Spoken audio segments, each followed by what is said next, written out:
Part 1. Be careful of what you wish for. Manifestation is based on 3 things. 1. We formulate our wish. 2. We make our wish known to the universe, often verbally by speaking it out loud. Then 3. Repeat this until you start to see results. Sometimes it just takes days for results to start appearing. Sometimes it takes weeks, months, or even years for things to start moving. The purpose of this video is about exploring why some manifestations generate weak, strange, or even worse results. Hi, my name is Carl and I am not AI. This is recorded by a human, and the information you're about to hear is based on personal experience only. I don't think thinking about why manifestations work is of any importance for it to work. I don't think about God, a personal spirit guide, an angel, my ancestors, Terence McKenna's DMT elves, or Carl Jung's Kabiri.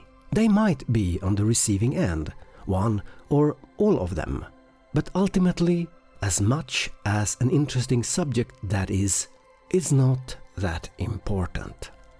Jason Breshears of Archaics often reference you as the architect who draws up the plan, but underlines that you are not the builder. You don't know how your car was built, where all the parts were outsourced from, who put them together, and who made it sure it was safe to use. Yet you take your car every day to do your shopping. With your instructions, in other words, you sitting behind the wheel, pushing pedals, shifting gears, and giving the occasional blessing of love and compassion to others in the traffic, the car will take you to the place you specify. Now, think about that for a second. The place you decide to go to, not the place you wish. Honey, I don't know what happened. I was going to buy some food for the cat, but can you believe it? I ended up next to the Colosseum in Rome. Thankfully, manifestations do not take into account our silent dreams and wishes. Those are the clay, the raw material we build our manifestations from. God spoke the world into existence, but I have a feeling God thought a bit about it before the commanding words, "Let there be light," was spoken. Probably the biggest single problem with manifestation starts even before you have opened your mouth. Do you really know what you are trying to manifest? Again, think about it. Do you really? A child who says he or she is hungry will not be happy if you serve a portion of lightly steamed broccoli, although this is considered nature's superfood. You are the child. The universe serves you the broccoli.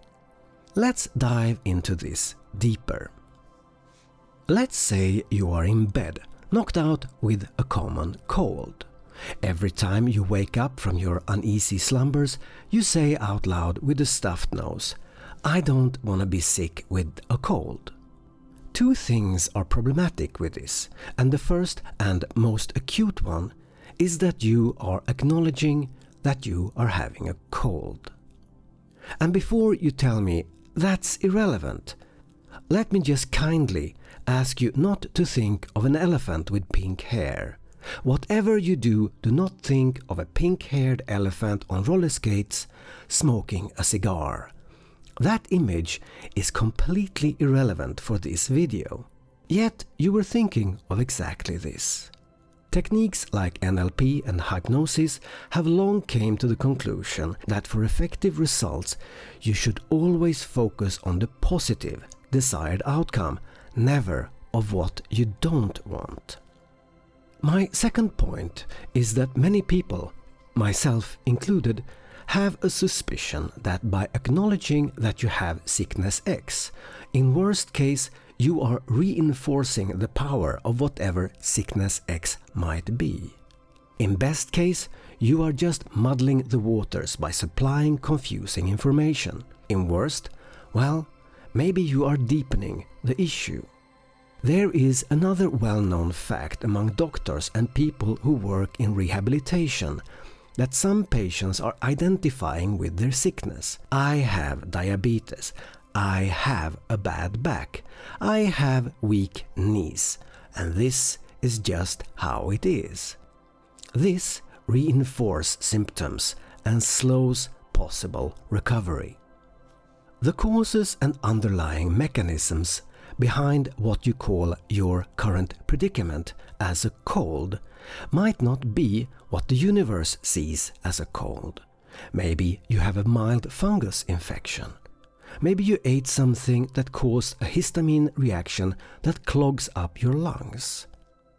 I've had doctors telling me I've had diseases I later could prove I never had.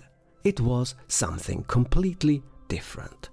The medication and the treatment were mostly a waste of money and time. I say mostly because even failures are feedback we learn from.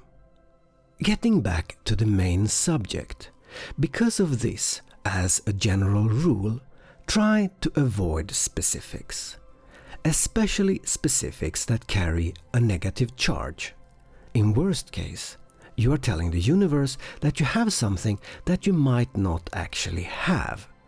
And that can be like asking the direct opposite of what you want to happen. In either case, that's an unnecessary risk to take. The ancient Greeks didn't have a word for the common cold. They described it as a runny nose, nasal inflammation, or mucus draining from the head. Taking it further, if you say you don't want this damn cold any longer, the universe might see it as you are physically being cold, thus turning up your body temperature, and now you got both a fever and a cold. You are the child. You got the broccoli. Don't complain. Now we know what not to do. In the next video I will talk about what to do. After that, well, that's when the real fun begins. Pay attention to the words you use. They form your instructions to the universe.